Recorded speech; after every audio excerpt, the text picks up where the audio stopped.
큰 집에는 금그릇과 은그릇뿐만 아니라 나무그릇과 질그릇도 있는데 주인이 어느 것을 귀하게 쓰는다고 했습니까? 깨끗한 그릇을 귀하게 쓴다고 했습니다. 그렇습니다. 비록 금그릇일지라도 더러운 오물이 거기에 담겨 있으면 거기에 음식을, 밥을 혹은 떠서 먹을 수는 없는 것입니다. 비가 억수같이 쏟아지는 날일지라도 만일 그릇을 엎어놓으면 그릇에 물 한 방울 담길 수가 없습니다. 무엇이 문제입니까? 내리는 비가 문제가 아니라 그릇을 엎어놓은 것이 문제라는 것입니다. 그러니까 복을 주시는 하나님께 문제가 있는 것이 아닙니다. 하나님 아버지께서는 흉전이 없습니다. 하나님 아버지께는 불경기도 없습니다. 언제나 하나님의 창고에는 가득합니다. 문제는 내가 복을 받을 그릇이냐 그렇지 못한 그릇이냐 거기에 모든 것이 달려 있습니다. 저희 형제 얘기를 좀 하려 합니다. 우리 형제는 열형제인데 누구든지 부모님을 모시고 살면 시골에 전답을 다 주기로 했습니다. 그랬더니 먼저 셋째 형이 시골에 들어가서 부모님 모시고 살겠다는 겁니다. 그래서 다 형제들이 동의를 했습니다. 그런데 시골에 들어간 지 얼마 못 되어서 형이 손을 들고 나와버렸습니다. 사실 시골 농사 일이 안 해본 사람에게는 어려운 것이요. 쉬운 게 아닙니다. 여러분 다 아시지만. 그리고 그 시부모님을 모시는 일 솔직히 수월하지 않습니다. 그래서 또 이제 형제들이 의논을 했는데 9번째가 이번에는 그 일을 자신이 대신 맡겠다고 나선 겁니다. 가족회의 끝에 동생이 들어가게 되었고 형제들이 동의하에 전답을 다 이전을 해 주었습니다. 그런데 부모님을 모신 지 한 10년쯤 되었을까요? 그저 주어도 농사를 지을 사람이 없는 벌어진 땅이라고 해도 과언이 아닌 그 별볼리는 전답이었는데 놀라지 마십시오. 그 땅에 골프장이 들어온 겁니다. 하루아침에 돈벼락을 맞은 것입니다. 그때 제가 생각했습니다. 복받을 그릇은 따로 있구나. 그런 생각이 들었습니다. 그렇습니다. 복받을 그릇은 다 따로 있습니다. 저는 우리 교회 성도들이 하나님이 주신 복을 담을 수 있는 그릇들이 다 되기를 소원합니다. 오늘 본문에 보면 참으로 신기하고 놀라운 일입니다. 이삭이 그 땅에 농사를 하여 그해 100배나 얻었다고 했습니다. 땅은 변하지 않았습니다. 환경도 변하지 않아서 그대로입니다. 그런데 이삭이 농사를 지었는데 그해 100배의 수확을 얻었다는 것입니다. 도대체 어떤 변화가 있었기에 소위 대박이 난 것입니까? 한마디로 이삭이 변한 것입니다. 아브라함 때처럼 그 땅에 큰 흉년이 들어서 이삭이 그날에 내려갔습니다. 그런데 하나님께서 이삭에게 나타나셔서 애굽으로 내려가지 말고 내가 지시하는 땅에 거주하라 그러는 겁니다. 이 땅에 거주하면 내 아버지 아브라함 맹세한 것을 이루어 네 자손이 하늘의 별과 같이 번성하고 이 모든 땅을 네 자손에게 주고 네 자손으로 말미암아 천하 만민이 복을 받게 하겠다는 약속을 하신 것입니다. 여러분 이삭이 지금 어디에 있는 겁니까? 그랄에 있습니다. 애굽에 내려가지 않았습니다. 애굽으로 내려가기 위해서 그랄에 잠시 머물고 있다는 그런 기록도 성경에 나와 있지 않습니다. 그런 흔적을 찾을 수가 없습니다. 그러나 하나님께서 이삭에게 애굽으로 내려가지 말라고 한 것을 보면 어떤 의미죠? 이삭의 마음속에 애굽이 최종 목적지였다는 것을 우리가 알 수 있는 거죠. 다시 말해서 하나님이 이삭의 마음이 애굽에 있다는 것을 아신 거예요. 그래서 애굽에 내려가지 말라고 한 겁니다. 여러분 애굽은 가나안 땅과 비교할 수 없는 풍요로운 땅입니다. 참 살기 좋은 곳이고 누구나 그 땅에 사는 사람들은 애굽에 가서 살아보았으면 좋겠다 그런 생각을 가질 수 있는 거예요. 그 세상 사람들의 생각입니다. 하지만 애굽은 성경의 세속의 땅이요 죄악의 처소입니다. 따라서 하나님께서 애굽으로 내려가지 말라는 것은 세상을 의지하지 말라는 것과 같은 겁니다. 이삭은 하나님의 말씀에 순종하여 애굽으로 내려가지 않았다는 것은 누구를 의지했다는 것입니까? 하나님의 말씀에 의지했다는 겁니다. 이건 너무나 중요합니다. 여러분 그 변한 것은 땅도 아니고 환경도 아니고 바로 이삭이 변한 겁니다. 자기의 뜻을 굽히고 하나님의 뜻에 절대 순종한 것입니다.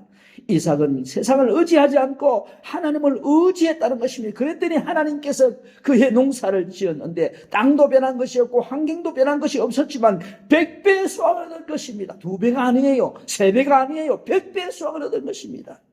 여러분, 농사를 지으려면 환경이 좋고 땅이 좋아야 합니다. 여러분, 환경이 좋은 것이 좋습니까? 환경이 나쁜 것이 좋습니까? 당연하죠.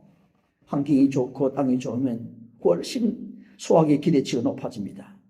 아무리 더 좋은 수확을 기대할 수 있는 것입니다. 그러나 아무리 땅이 좋고 조건이 좋아도 하나님이 열매 맺게 하시지 않으면 꽝입니다. 그러므로 우리의 결국은 누구의 손에 있다는 것입니까? 하나님의 손에 있는 것입니다. 여러분, 중요한 논리를 발견합니다. 그러므로 환경이 문제가 아니고 땅이 문제가 아니고 다른 사람도 문제가 아니고 누가 문제라는 겁니까? 내가 문제라는 겁니다. 내가 근본적으로 변해야 합니다. 하나님의 복을 담을 수 있는 그로서 변해야 하는 것이죠. 어떻게 변해야 합니까? 하나님의 말씀이 무조건 순종하는 옥토의 마음으로 변화되어야 한다는 겁니다. 예수님이 씨 뿌리는 비유를 말씀하셨습니다.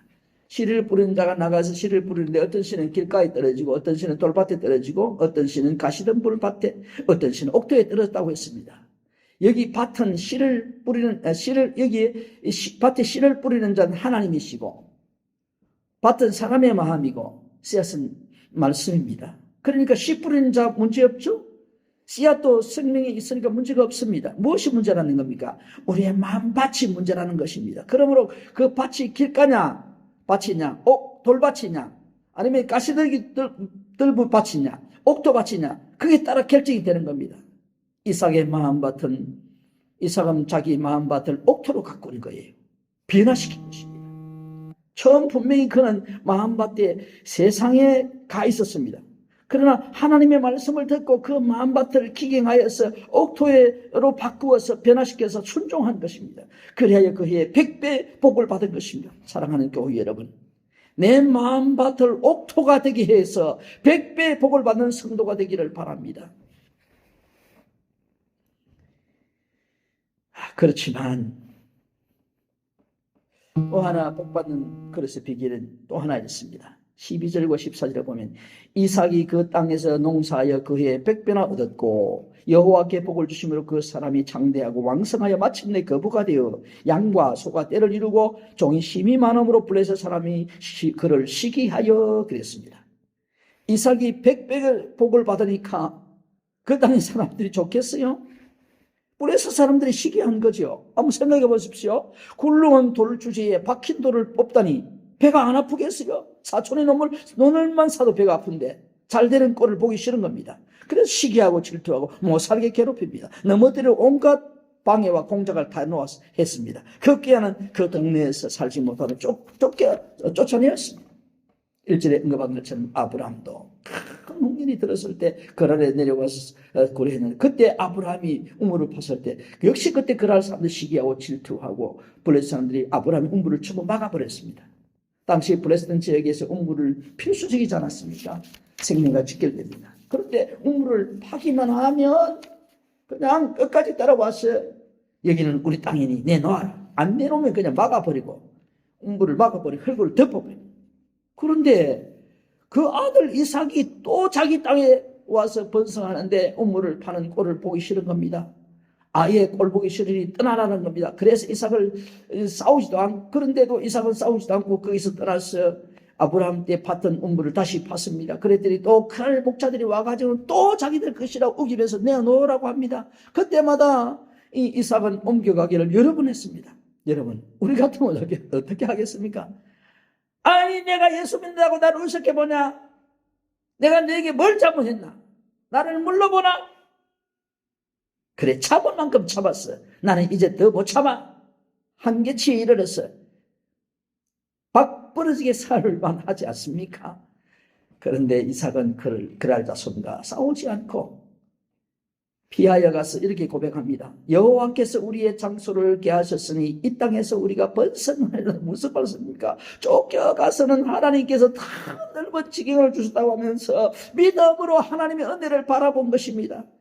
이것이 결코 힘이 없어 쫓겨간 것이 아닙니다. 이삭이 싸울 줄 몰라서 쫓겨간 것이 아니에요. 아비멜렉이 뭐라고 했습니까? 네가 우리보다 크고 강성한 적 우리를 떠나라. 싸울 힘이 없어 썼던 것이 아닙니다. 그런데도 이삭은 싸우지 않고 그들을 떠나 다른 곳으로 이주하여 가면서 하나님이 자기들을 번성케 하려고 더 넓은 땅을 주셨다고 고백하는 겁니다. 이게 무슨 뜻입니까? 지금까지 하나님 은혜로 살았고 앞으로도 하나님 은혜로 번성하게 될 줄로 믿는 고백입니다. 어찌 이런 이삭에게 하나님이 복을 주시지 않겠습니까? 드디어 하나님께 복을 주셔서 우물을 파고 더 이상 다툼이 없어서 그래서 그 우물 이름을 르호봇이라고 했습니다. 마침내 하나님이 주신 평안 가운데서 그 땅의 안정적인 삶을 누가요? 이삭이 누리게 된 줄로 믿습니다. 그러므로 여러분 결국을 보면 하나님의 사람이 진 것 같으나 승리한 것이고 빼앗긴 것 같으나 오히려 번성하게 된 줄로 믿습니다. 사람을 잃어버린 것 같으나 도리어 사람을 얻게 된 줄 믿습니다. 따라서 저주는 것이 능력이고 저주는 것이 복을 받는 비결입니다. 이 힘을 가지고 있는데 이길 힘을 가지고 있는데 저주는 것은 하나님의 사람이 가지는 고품격에 신령한 인격입니다. 세상 사람들이 감히 바라볼 수 없는 하나님의 은혜를 내다보는 신령한 인격을 소유한 것입니다. 그래서 바울 사도는 뭐라고 그랬습니까? 오직 성령이 열리면 사랑과 희락과 화평과 오래 참음과 자비와 양순과 중성과 온유와 절제니라. 성령의 능력이 덮여 그를 주장함으로 말미암아 그렇게 못 살게 구르는데도 하나님의 성령의 인격을 가졌기 때문에 그들에게 져준 거예요. 여러분. 이길 수 있는데 싸울 수 있는데 져준 거예요. 이게 복받는 그릇의 비결입니다. 사랑하는 교우 여러분, 져주시기를 바랍니다. 목사는 교인들에게 져주고 성도는 목사에게 져주고 장로님은 집사님에게 져주고 집사님은 장로님에게 져주고 남편은 아내에게 져주고 아내는 남편에게 져주어야 그게 복받는 비결입니다. 져주시기를 바랍니다. 신자든 불신자든 인간의 아주 나쁜 습성이 있습니다. 그게 뭐냐면 교만입니다. 교만의 선포는 하나님을 잊어버리는 것입니다. 자기가 잘나서 모든 것이 된 줄 압니다. 그래서 하나님을 찾는 것이 점점 횟수가 줄고 급기야는 하나님을 멀리하다가 세상을 사랑하게 됩니다. 그래서 신자에게 가장 무서운 병이 교만입니다. 이 교만병이 들면 복받는 그릇이 복받지 못한 그릇으로 됩니다. 항상 잘 될 때, 안전할 때, 이제 좀 평안하다, 좀 되었다, 그럴 때 이러면 조심해야 됩니다. 그런데 이삭은 달랐어요. 23절에 보세요. 이삭이 거기에서부터 브엘세바로 올라갔더니 여기 거기가 어딥니까? 조금 전에 말씀드린 르호봇입니다. 이삭이 하나님의 복을 받아 하나님 복을 주셔서 평안하고 이제 살만하고 우물도 파고 그 땅에 잘 살게 된 거예요. 그런데 거기서 어디로 올라갔다는 거예요? 브엘세바로 올라간 겁니다. 브엘세바는 부친 아브라함이 거기에서 에셀나무를 심고 영원하신 하나님이 1번 불렀던 곳이고 이삭도 그곳에서 오랫동안 하나님의 은혜를 체험했던 곳입니다. 이제 그런데 이 땅을 두고 브엘세바로 올라갔다는 것은 그가 하나님과의 관계를 돈독히 새롭게 하려고 올라간 것입니다. 다시금 새롭게 출발하겠다는 결단입니다.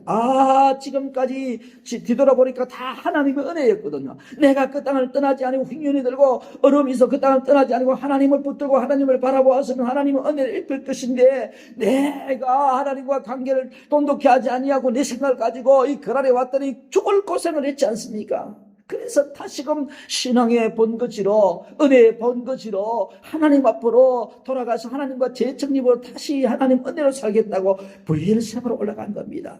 하나님께서 이런 이삭의 결단에 얼마나 감동하셨겠습니까? 그래서 다시 하나님이 언약을 상기시켜 주는데 나는 내 아버지 아브라함의 하나님이오니 두려워하지 말라. 내 종 아브라함을 위하여 내가 너와 함께 있어 내게 복을 주어 내 자손으로 번성케 하리라 하신지라. 하나님께서 다시금 이삭에게 눈도장을 찍은 거예요.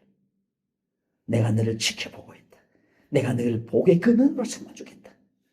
여러분, 이것이 복받는 그릇의 비결입니다. 이삭은 그곳에 제단을 쌓고 여호와 이름을 부르며 거기 장막을 졌습니다. 놀랍지 않습니까? 르호봇에서 세상 말로 하면 잘 살 수 있었지만 그런데 다시 브엘에서 올라갑니다. 어쩌면 다시 얼음이 그에게 있을 수 있습니다. 흉년이 될 수 있습니다. 하늘이 닥칠 수 있습니다. 그럼에도 불구하고 처음 신앙으로 돌아가는 겁니다. 여기서 이삭이 가장 먼저 한 일은 제단을 쌓았습니다. 이삭은 자기가 거주할 장막을 짓기 전에 앞서 먼저 단을 쌓고 하나님께 예배부터 드린 것입니다. 그러고 나서 그는 자기 장막을 졌습니다. 이것이 바로 이삭이 마음이 변화된 증거입니다. 옥토로 변화된 증거입니다. 복받을 것으로 변한 증거입니다. 이삭이 과거 세상 중심, 자기 중심으로 살았던 것에서 이제 하나님 중심으로 살겠다는 것을 보여주는 것입니다. 여러분, 이것이 은혜를 아는 자의 삶이에요. 하나님 중심의 삶은 반드시 형통한 복이 불어옵니다. 이삭이 하나님 중심으로 살기 시작했을 때 놀라운 일이 일어났습니다. 여러분, 자기 중심으로 살게도 그란에 내려가서 그란 왕 때문에 그 조속들 때문에 얼마나 고난을 겪었습니까?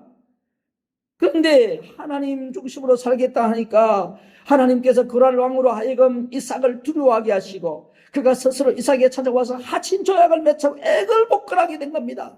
어디 그뿐입니까? 이삭이 아비멜렉과의 조약을 체결한 후에 기쁜 소식이 들려왔습니다. 종들이 우물을 판데 우물이 터졌다 나왔다는 기쁜 소식을 전해준 겁니다. 여러분, 그 땅에서 우물을 파고 샘물을 얻는 것이 쉬운 일이 아니에요. 하나님이 행동케 해주신 줄로 믿습니다. 사랑하는 교회 여러분, 하나님 중심의 삶은 매사에 하나님 무슨 일을 하기 전에 하나님께 제단을 먼저 쌓는 것입니다. 이것이 복받는 비결입니다. 마태복음 6장 33절에 그런즉 너희는 먼저 그의 나라와 그의 의를 구하라. 그리하면 이 모든 것을 너희에게 더하시리라 했습니다. 사랑하는 교회 여러분, 이 말씀은 예수님이 하신 말씀이에요. 이 말씀은 예수님이 하셨기 때문에 하나님이 예수님이 말씀하신 것을 신실하게 지키시는 것입니다. 예수님은 부도수표를 내지 않습니다. 그러므로 사랑하는 성도 여러분, 이 하나님의 말씀을 믿고 먼저 무슨 일을 하든지 제단을 먼저 쌓고 하나님의 삶을 삶으로 하나님이 주시는 복을 받아 누릴 수 있는 복받는 그릇이 되기를 주님의 이름으로 축원합니다. 축원합니다.